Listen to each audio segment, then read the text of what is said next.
Welcome. My name is Drake and this is Touching the Edge. Welcome.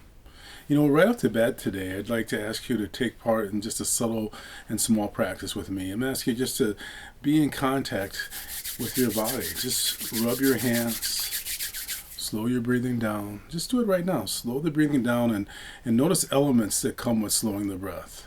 Slow the breathing down and be aware of the texture of the breath as you breathe in and out of the nostrils. Notice the temperature of the breath as you breathe in and out. And as you're breathing just a little bit more slowly than normal, drop awareness into your lower abdomen. Feel the hara, an inch below the navel, half an inch in.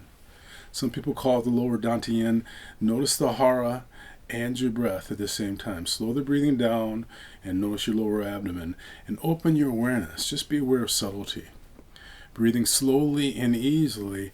Awareness in the lower abdomen, noticing subtlety. Be aware if you can hear any sounds from outside, the sounds of birds. Maybe you can hear the hum of machinery. Maybe you can hear the hum of the refrigerator. Whatever those subtle sounds are, just notice them. Slow the breathing down. Drop awareness into hara. Notice subtlety. And right in the center of the chest, be aware of that shining radiance that shines in every direction at once. It's like a shining star right in the middle of your chest. I am. Slow the breathing down. Drop awareness into the hara.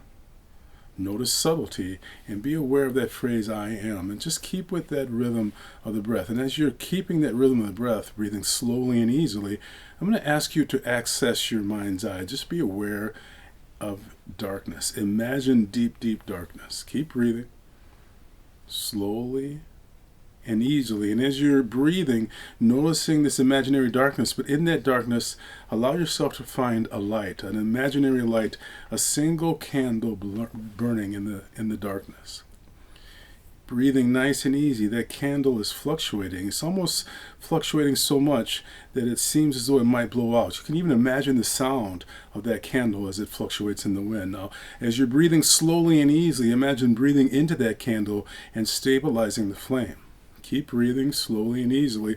And with each breath that you exhale, imagine that flame becoming more and more solid, more and more still, more and more stable. Let's take a breath in. Sigh it out. Breathing, eyes opening. So a few things. One of the things that you may notice if you check out our videos is every time I ring a bell at the very beginning and the very end of the session. And I want to suggest that you create some sort of ritual that has meaning to you. Ringing a bell, lighting a candle, burning incense. Something that you do at the beginning of the practice sessions that you use for yourself to work on calming your nervous system, that you do consistently. And after a while, when you ring that bell, you'll automatically begin to become calm. When you light that candle, it will begin to represent calmness and happiness for you. And I want to suggest that we want to create a relationship to that candle that I'm calling happiness, that single light. Sometimes it fluctuates and it seems like it will blow out at any time. Sometimes it's hard to imagine that we're going to keep the light of our happiness alive. But I'm asking you to do practices that stabilize that candle. When you do practice that's consistent, when you find something disturbing, when you hear about horrible attacks in the world, when you find challenge in your own life, do something in real time, right then, to connect you to the stability of your happiness. If you become consistent every time you hear something disturbing, I'm not talking about hiding from the disturbance, but making sure that you're aware that you have more going on than the disturbance.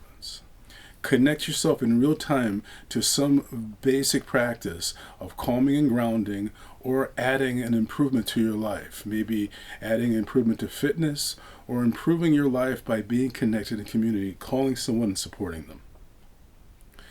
Being very consistent when we find that disturbance to do something that connects to a sense of goodness, no matter how bad things get. And if we do this consistently, we begin to have the sense that we can depend on ourselves. And we begin to stabilize that flame of happiness. It becomes more consistent. I'm talking about a light that doesn't just light up what we like in our life, but lights up the entirety, even when challenging things are happening. So thank you for your time. Let us know what you're doing that works for you to bring about happiness. Let other people know about this practice. And if you enjoy it, please like the video. So I'm going to ring the bell. I'm going to ask you to listen carefully. Here we go.